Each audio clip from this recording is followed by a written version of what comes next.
Hey guys, welcome back to another episode of C is for Creepy. Thank you again for all the love and support that we got on last week's episode. It's really great to see all of you guys out there watching. Yes, we really are enjoying this and we're excited to keep the ball rolling. Yeah. Yeah, so we're just going to get right into it this week. Today's letter is G. Yes, so this one is kind of a stretch, I will admit. I'm covering gold digger killers. Yes. Okay, so Merriam-Webster has two definitions for gold digger. The first being one who digs for gold. Okay. We're going to focus on the second definition, which is a person whose romantic pursuit of, relationship with, or marriage to a wealthy person is primarily or solely motivated by a desire for money. Okay. Yeah. So while anyone can be a gold digger, the most common stereotype is of a young, attractive woman who gets with a much older, wealthier man. This woman might simply wait for her spouse to die, get a divorce and profit from any legal proceedings, or possibly stay and reap the benefits while giving minimal effort in return. There is, of course, one more option: murder. Oh, man. I'm just thinking about the one time, like, this guy I was seeing called me a gold digger when it's like, homie, you make no money. Sorry, what you gonna do? Buy me my coffee? Sorry, that's all that's going through my brain right now. But murder. Yes, for that Tim's.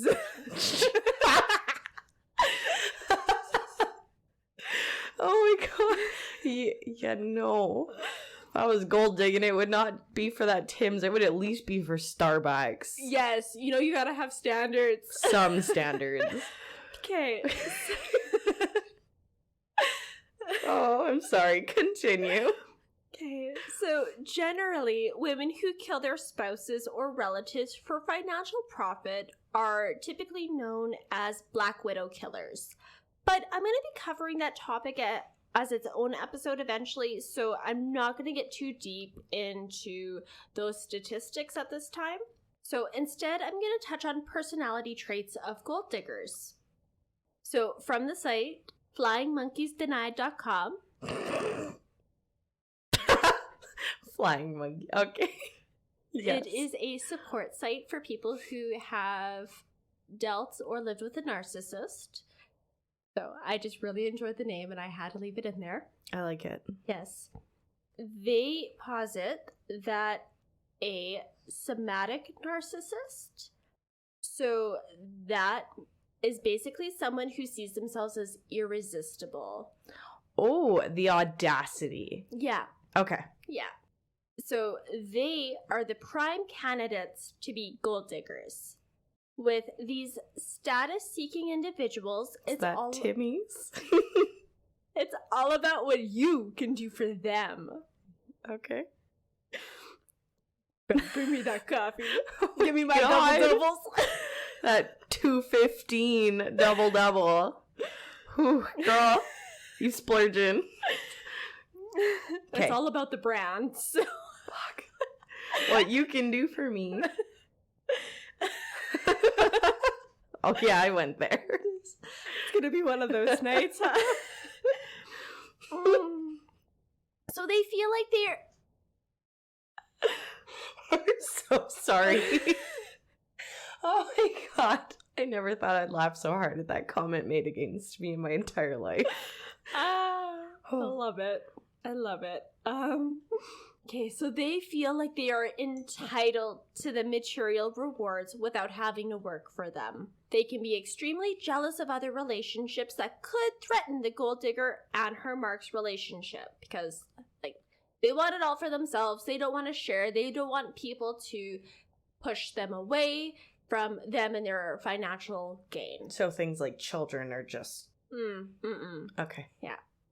So that's all my facts. And this case might be a bit of a stretch, but I came across it and I was just so flabbergasted that I had to cover it. This is the case of Sheila LaBarre. Okay. LaBarre. Yeah. LaBarre. LaBarre. LaBarre. LaBarre, I think. Yeah. So Sheila was born Sheila K. Bailey, and she was born on July 4th, 1958. She was born and raised in Fort Payne, Alabama. Being born on such an iconic day, plus her feisty personality, earned her the nickname Firecracker as she was growing up. Okay. Sheila had an older sister named Lynn Nguyen. Sheila's upbringing has been described as a nightmare. She was sexually abused and verbally abused by her father and his friends. Oh. Yeah. Her older sister, who also endured this abuse, was able to verify the account. Okay. Sheila was able to graduate in 1976 from Fort Payne High School. So Sheila had a few unsuccessful marriages. Married in the late 70s to Ronnie Jennings, Sheila changed her name to Sheila Bailey Jennings. Ronnie Jennings claimed that his wife had mood swings that would turn violent, and Sheila was committed to a psychiatric facility after a suicide attempt. Oh. Okay. Sheila claims that she had wanted a divorce from Jennings, but he was unwilling until the early 1980s. Also, January 1981, Sheila married her next husband, John Baxter, and their marriage was very short-lived. And to be completely honest, it was very difficult to tell which marriage was first. Okay. Just because the articles that I was reading, they often switched the order of the marriages. So either way, she was married to two men, and with one of them, she was institutionalized for a little bit. Okay. That's the long and short. Either way, Sheila answered a personal ad in 1987. Was it looking for a wife? The man who placed the ad was named Wilford or Bill LaBarre, and he was a chiropractor in the small town of Epping, New Hampshire. Although Bill was very successful at his business and had a large 115-acre horse farm, he wasn't so lucky in love. Bill had also been divorced twice, but the 61-year-old was optimistic that companionship was out there. Bill needed Tinder. Well, he did the 1987 equivalent of Tinder. Put an ad in the newspaper. Yeah. Love will find me. Boy, Sheila delivered that. She offered him what he had been lacking, promising him a relationship, and the 30-year-old also included some nude photographs, some scandalous information, Okay. She got that ball rolling. The excitement of having a younger partner or so. Or the nudes. Could have been. Well, he's 61. I can't imagine the last time he saw a 30-year-old. Jeez. Probably 30 years ago. Probably. But, so either way, Bill was smitten, and Sheila moved in with him that same year. There isn't too much known about their time together, except that they definitely did not marry. Okay. It seems that Sheila married a Jamaican man named Wayne Elyse in August 1995. That marriage didn't last long, however, as Sheila divorced Elyse in 1996 after claiming abuse, and she filed for a restraining order against him. Either way, during her time with Bill, and despite the lack of marriage, Sheila decided to take his name for her own, calling herself Sheila LaBarre. Bill passed away in 2000 at the age of 74. Okay. And it says that his death was due to heart failure. His death was sudden and mysterious, and there was speculation that Sheila was behind it. However, there is no evidence to support that accusation. Yeah, that's fair. Yeah. So now with her common law partner dead, Sheila had been given, it looks like Sheila had just kind of given herself power of attorney. So she inherited the fortunes and property of Bill. Oh. Yeah. His adult children from previous relationships wanted to contest the will, but they were advised that their chances for winning the case would only be like 50-50. And That's still 50%. They would also have to pay $50,000 up front. So they chose not to pursue legal action. So Sheila had received a little over $2 million from his estate. Holy shit. Okay. Yeah. So Sheila in 2006 was now 48, and she was on the prowl for a younger man. Okay. She primarily used personal ads and would talk to men on the phone. That's how she met Kenneth County, a 24-year-old man. Sheila lured the young man to the farm in Epping, and the two of them started a romantic relationship. Okay. Kenny's mother, living in Massachusetts, hadn't heard from him for a while and phoned in a missing persons report. Only knowing the town he was in and the woman he had gone off with had a name that started with the letter S. Police in Epping went to the LaBarre farm, and sure enough, Kenny was there, and he was fine, and he wanted to be there. And I should probably mention that although Kenny was 24, he did have some developmental disabilities. So, like, everywhere I read said that he had the IQ of about a 12-year-old. So he was very trusting, very just... Okay. Very... Naive. A little bit, yeah, exactly. Okay. So later, the police officers run to Sheila and Kenneth at the local Walmart. Only Kenny didn't look the same. He was covered in bruises and burns, and he was sitting in like one of those wheelchairs that Walmart provides. Oh. Yeah. The officers noticed that Sheila was buying a lot of gasoline canisters. Oh. She was buying many of them, and she was stacking them on Kenny while he was sitting in the wheelchair. Oh my god. Okay. 5 days after the pair was seen at Walmart, the police get a call from Sheila. My house is on fire and Kenny's inside. I wish. Oh, for fuck's sakes. Okay. She claims she has evidence that Kenneth is a pedophile. When questioned what evidence, she says she has a recorded confession. The officer asks her to play the tape, which she did, and there's the sounds of the young man throwing up while LaBarre is getting more frustrated and questioning him and trying to make it seem like he himself is saying that he's admitting to this. Mm-hmm. But it ends with her asking why Kenneth passed out. The phone call was a red flag, and the fact that Kenny's mother also hadn't seen him sent the cops back to the LaBarre farm. Good. As officers pulled up to the house, they saw a large burned pile in the front yard, right beside the road. Okay. Yeah, upon closer inspection, it looked like there was flesh and bones in the pile. Cool. Ready to get the answers, the cops were ready to get into the house, but Sheila was already there, and luckily she invited them in. The audacity. Well, the house was a mess. This was once a beautiful farmhouse that this man, that Bill had taken such good care of, and she destroyed it. Oh, God. It stunk. There was rotten food in the sink. There was clutter everywhere. Oh, wow. And there was rabbits just running loose. Odd. Okay. Immediately, officers noticed Kenny's shoes, but Sheila brushed it off, saying that she had bought him a new pair. Mm-hmm.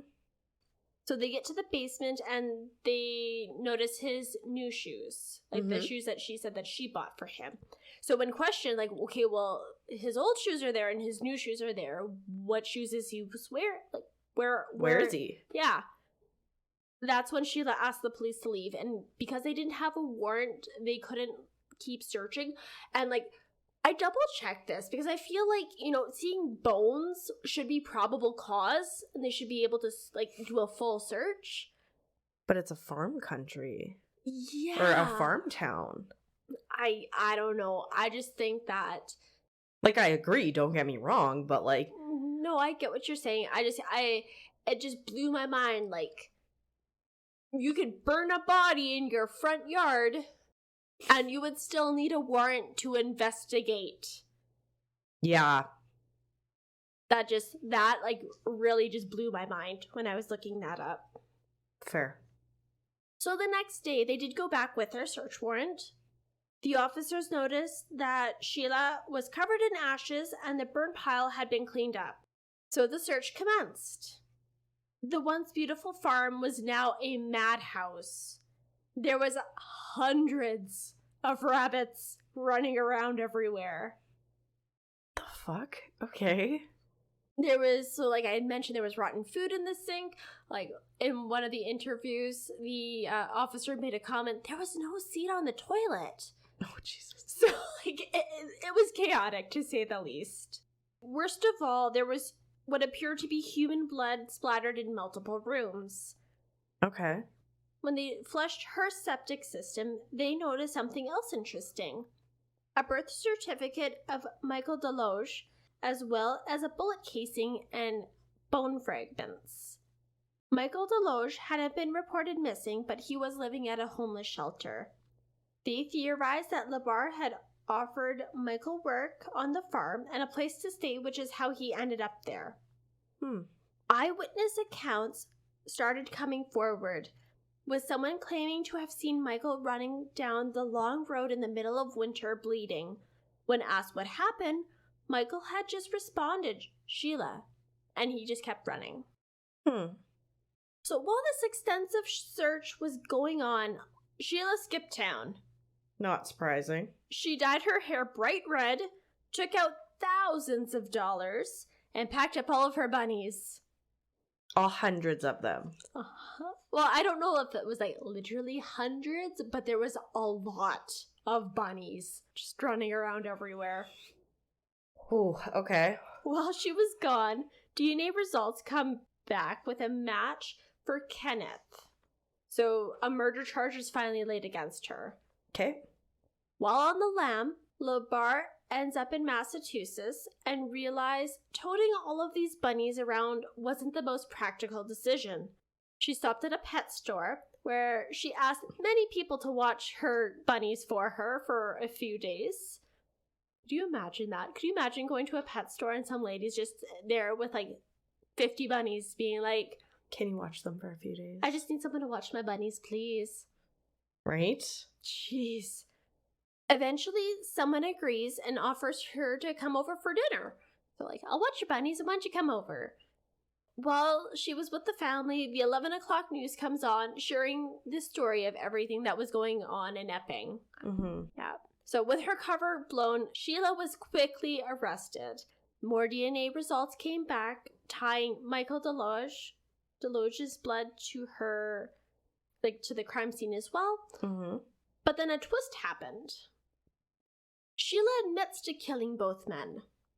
Why? Because they were both pedophiles and they deserved their death. And she had the recordings to prove it. Oh my god. Yeah. The coerced recordings? Exactly. Okay. So, where she pretty much tortured them, trying to get them to confess to being pedophiles. Yeah. Yeah. So, Michael's recording was a videotape. So, and the juries could hear her, off camera, attempting to force this confession from the man. As mentioned before, Kenneth was an audio recording. So, LaBarre's defense attempted to claim that she was insane at the time of the killings, that she was suffering from a delusion, that she was an avenging angel. Well, after 5 weeks of testimony, Sheila was found guilty for 2 counts of murder, and she is now serving 2 life sentences without the possibility of parole. And you were trying to clean up your tracks, you were flushing evidence, you were cleaning up after yourself. If you were truly insane, you wouldn't be covering your tracks. You wouldn't be luring men to a property. No. So it is possible that Sheila was responsible for more deaths, as after her sentencing, toes were found near the barn door that did not match either victim. Oh god. And officers also found hundreds of audio recordings of her speaking to men on chat lines. So that is the case of Sheila LaBarre. Ew. Yep. Well, that was an interesting case. I had seen it and I was like, man, I gotta cover this. And I was like, oh, it's too much of a stretch. But Meh. I wanted to cover it anyways. We're flexible. I like it. Yeah. Well, that was quite the good story. Yeah. So, for my G, we are going to do Gates of Hell. Oh, damn, that sounds so cool. It's also a bit of a stretch. Okay. You know what? I enjoy it. Yep. So, it is the Turnbull Canyon. Okay. The Turnbull Canyon is a 4-mile loop trail near Whittier, California. It is part of the Puente Hills Preserve, and it lies in the northern central part of the preserve. It is an east-west canyon with steep drainage.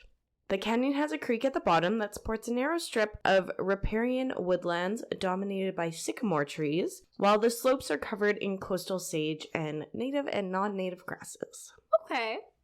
It has been the subject of numerous urban legends related to burned insane asylums, Ooh. a plane crash, ritual sacrifice, numerous murders, and many people consider it just another story to scare children, with the tales of the local haunt.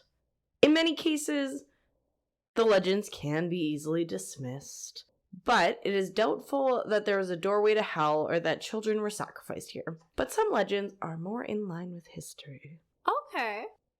Unfortunately, many people have met their tragic end in this canyon, and one massive casualty is nothing short of a historical event. Okay. Many believe the bloodied history of the canyon begins almost 200 years ago when European colonizers clashed with the native population. These men could certainly be the source of the stories of angry spirits chasing people out of the canyon. More specifically, white males who could easily be seen as intruders. It's funny how often that keeps happening. Right? It's almost like there's a pattern. Almost. I'm sorry to say this, but next week's is no better. Okay. With the horrible colonizing men. Mm-hmm. So, it doesn't get better. Okay. Much of the lands now encompassing Southern California, including Turnbull Canyon, was forcibly taken from Mexico in the Mexican-American War. Do you know when that was? I don't know when that was, but I know of it. Okay. You're a step ahead of me. Oh, really? Okay. I didn't actually... There's so many other ones that this wasn't one that I really knew a lot about. Okay. So it was in 1846 to 1848. Okay. In the mid-1840s, there were many conflicts over the ownership of the land in California, which at the time belonged to Mexico, and the U.S. was trying to acquire it. Ah, like they do. As one does. Mm. Early in 1845, William Workman became captain of a cadre of American and Europeans. This time period may be the catalyst for some paranormal activity and for the phantom sounds of war drums reported in the canyon. Yeah, that seems accurate. Like, actions have consequences. Mm-hmm. William Workman was awarded 49,000 acres of land, including the canyon, by the governor of California for his service during the war. Workman did not get along well with the Gabrielino Indians, who were the original inhabitants of the land. Okay. Mm-hmm. Like, big surprise. Okay. Yeah. Even though the Gabrielinos would later work for him, it's been said that they would raid his property from time to time. I mean, fair. Like, fair. Yeah, eat the rich, you know. Right? The Gabrielinos were understandably upset because prior to Workman's arrival, Spanish conquistadors invaded their land as well. Oh, fuck. Yeah. Father Junipero Serra, a founder of some California missions, recounted in a letter the brutality of the Spanish soldiers to the governor of Mexico. When the tribesmen sought to defend their women, the soldiers killed several with musket balls, and an entire tribe of Gabrielino natives were not slaughtered in the canyon, but some of the men of the tribe were shot by Spanish conquistadors while trying to defend their women from rape. Oh my god. I could see there being some animosity on that land. A little bit. Yeah, some definitely unrestful spirits. Yeah. Vengeful spirits, if you will. Yeah. Ugh. Mm-hmm. So, William Workman committed suicide after his bank collapsed when the economy of California went bankrupt in the late 19th century. Well. Yeah. However, there is no proof Workman was anywhere near or in the canyon when he killed himself, but his ghost has been sighted in the canyon. I mean, if you have enough energy to something, like, I believe that, like, a part of you remains there. Or maybe that's, like, his afterlife karma. You know, that could be it, too. Yeah, this is your purgatory. This canyon. You are forced to walk here. Right. You wanted it so bad in your life. Live here. Yeah. That's my speculation, but... The canyon was named after a Robert Turnbull, a Scottish immigrant who was very rarely seen sober. Turnbull took advantage of the crashed economy to buy the canyon at next to nothing. His plan was to cultivate sheep there and make his fortune from their wool. Aww. Two men soon tried to buy the canyon land as they owned the surrounding lands. Turnbull refused them repeatedly, but finally gave in to the price of $30,000. Damn. No, I did not do the price difference. The inflation? I did not do it. Shortly thereafter, Turnbull fell off a horse due to drunkenness. Oh, man. Don't drink and drive. Doesn't matter what. Right? If it moves, yeah. Don't do it. Mm-mm. If it's got 4 wheels, or 2 wheels, or legs, just don't. Or even 3. Yeah, trikes probably shouldn't mess with that either. No. No. Or 1, no unicycles. Sorry, that derailed.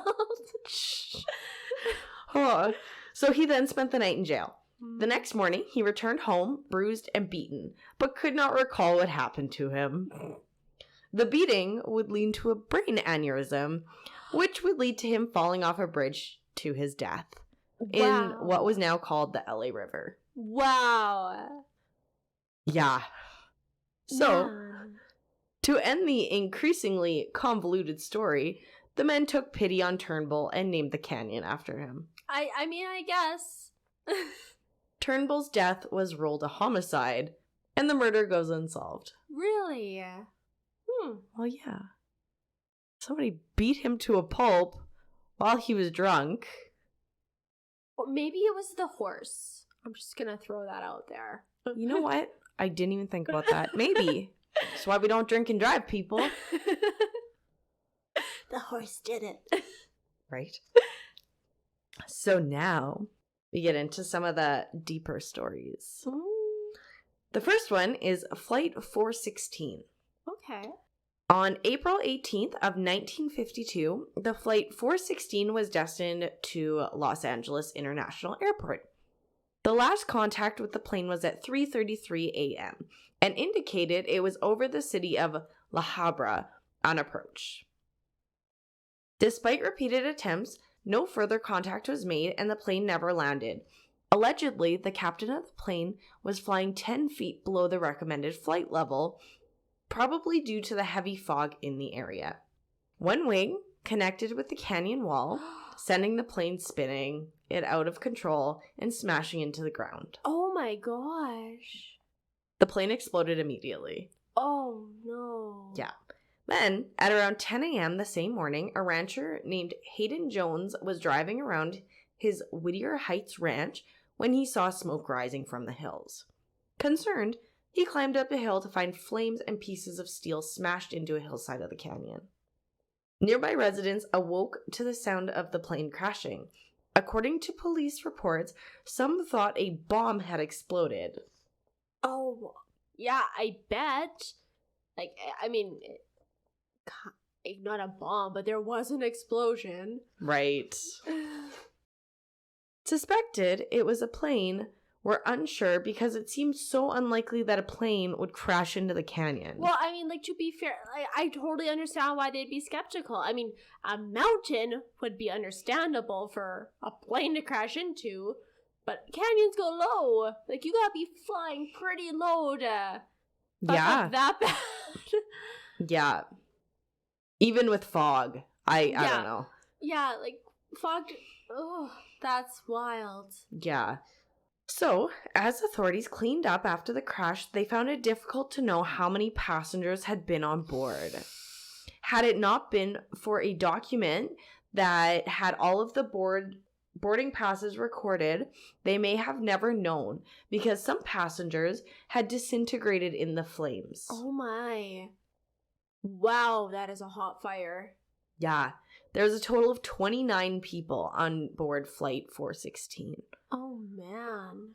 Thankfully, not thankfully, but, all passengers were said to have died upon impact. At the very least, there was no suffering. Yeah. Yeah. Oh. The apparitions of the passengers and crew of Flight 416 have been seen in the canyon. Oh, no. Commonly described as confused and still looking for help after a crash that they are unaware took their lives. An overwhelming feeling of helplessness and fear is sensed by some near the crash site. On the anniversary of the crash, the phantom sounds of the crash, which have been likened to hearing a bomb explode, can be heard. Oh. Next story is Hell's Gate. Woo! Between Skyline Drive and Descending Drive, the meandering path is said to lead to Hell's Gates. However, the path is not paved with the skulls of unbaptized babies, nor is it strewn with dried blood or satanic markings. Is it even a Hellgate if it doesn't have... Right? But, okay. People who hope to come across Satanists will find that the dusty trail leads to a gated fence, topped with rusted barbed wire, covered with signs saying private property and beware of dog. These signs attempt to dispel those looking for adventure, but instead further entice reckless individuals to trespass, and it is easy to see why. Mm-hmm. I mean, I see a gate that says keep out, and my first instinct is like, really? What are they Is hiding? that a suggestion? Right. Again, people, don't trespass. Yeah, like, please don't. But I would want to. I'm just saying. The temptation's there. Yes, I agree. The looming ramshackle gates provoke curiosity, and the dense overgrowth makes it impossible to see what lurks behind. Rusted chains hold the gate shut. A broke warning sign swings in the breeze. There is no sign of a guard dog anywhere. Some believe a legendary insane asylum sits beyond these gates. A place where mentally ill patients were mistreated until it burned down in the early 1940s. Oh. Others believe that it's a foundation of an old orphanage. Ooh. I don't know what would be worse. Yeah, neither are good. I do not want to stay at either option. So, what lies on the other side? According to El Rancho High School student Anthony Martinez, not much. Aww. Just mostly spiders, bottles, and car parts in the surrounding gates bushes. Martinez has visited Turnbull Canyon numerous times and often goes at night. He has hiked the trails, heard the stories, and even trespassed beyond Hell's Gates. It was a path that led up to a stop sign and someone's backyard, said Martinez. Nothing outside the gate suggests the foundation of an asylum, except for a protruding chimney-like structure that can only be seen in the distance. There's always a chance of something or someone hidden in the thick bushes, said Martinez. He will not explore it fully, though. Yeah. Fair. So, now we're going to get into the tragic events of the 21st century. Yes. October 12th, 2002. Again, we're kind of going into your territory a little bit, but... That's okay. Yeah. October 12th, 2002. The body of 17-year-old Gloria Gaxolia was shot in the head on Turnbull Canyon Road before being dragged by a car 4 miles to Hacienda Heights. Her body was found at the crossroads of Hacienda Boulevard, Colima Road, and it is speculated that, unbeknownst to her killers, her foot had been stuck in a seatbelt. Oh no. For 5 years, there was no arrest made until a witness came forth identifying her 3 killers who had been her friends. Aww. Yeah.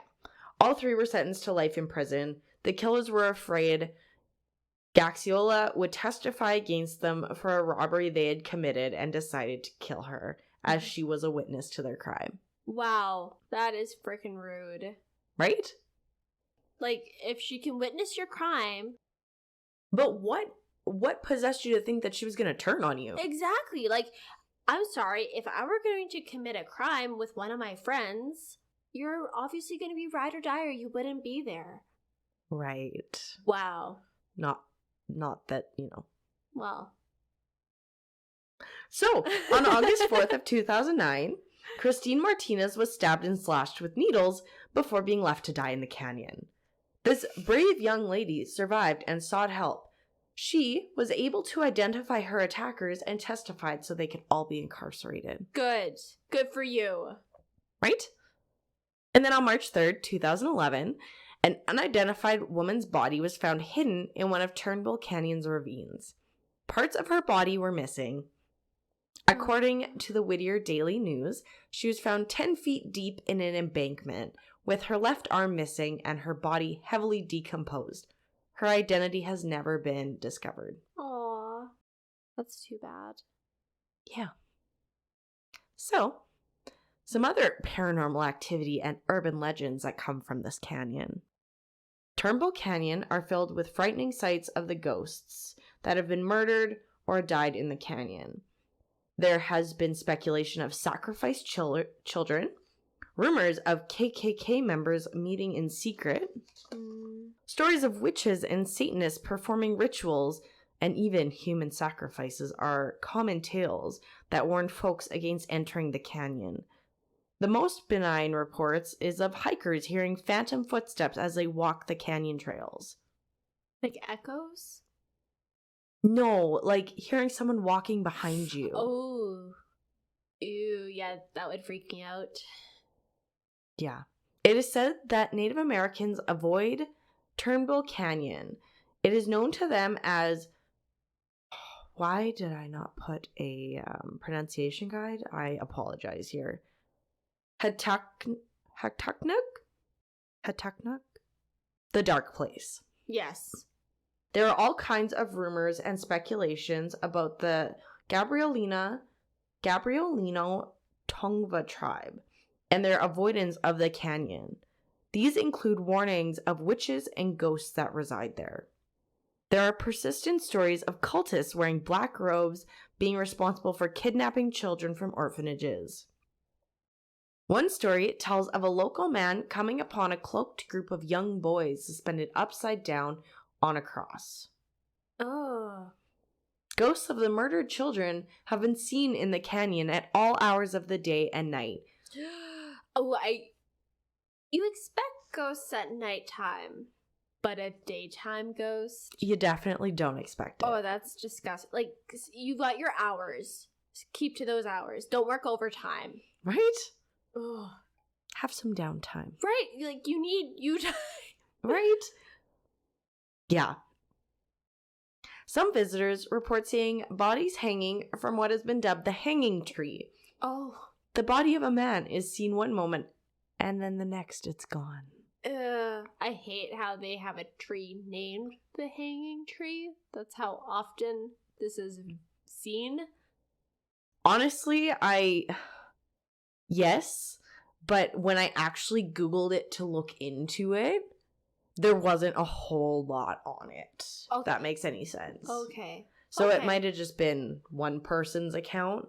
That just spread. Yeah. Okay, makes sense. Other activities felt and witnessed at the canyon. Apparitions, including shadow people, Remember your old apartment of shadow people? Oh, fuck. Gross. That was disgusting. Mm-mm. Feelings of not being alone, being watched, not being wanted, sadness, anger, and pure malevolence. The canyon causes electrical disturbances, light anomalies. People get the sense of being touched or poked. Ew. They've been pulled from unseen presences, unexplained mists, phantom sounds and laughter, screams, voices, and unexplained noises. Ew, yuck. Yuck, yuck, yuck. Mm-mm. The dark energy of the canyon is palpable. Visitors who come for the views don't stay long and report the feeling of being chased out of the canyon and watched intensely. Oh, God.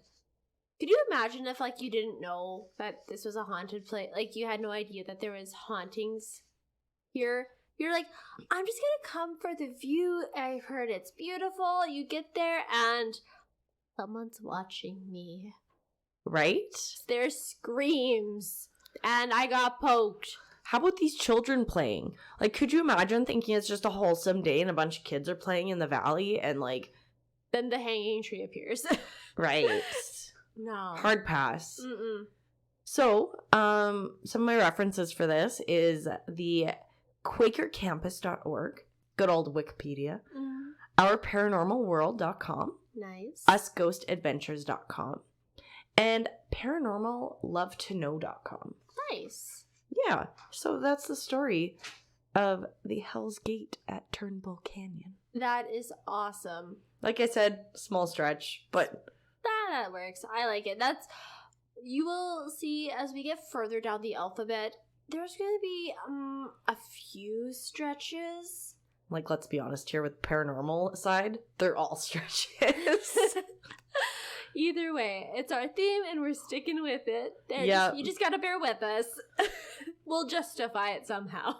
Yeah, with enough wine, we'll figure it out. Yeah, exactly. So thanks again, everybody, for watching. Please make sure that you rate and subscribe to our episodes. Yes, please do. We love the feedback.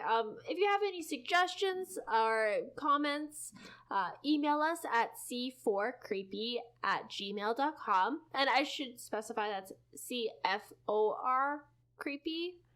So, yes. Please send us an email. We want to hear from you. Yes, and if you have any suggestions or stories for our nocturnal novellas section, please make sure to send those in to c4creepy@gmail.com, and we'd be happy to go through those and maybe add them to our monthly bonus episodes. Absolutely. You'll have to tune in next week when we cover our H stories. So thanks again for listening, guys. Thanks. Bye. Bye.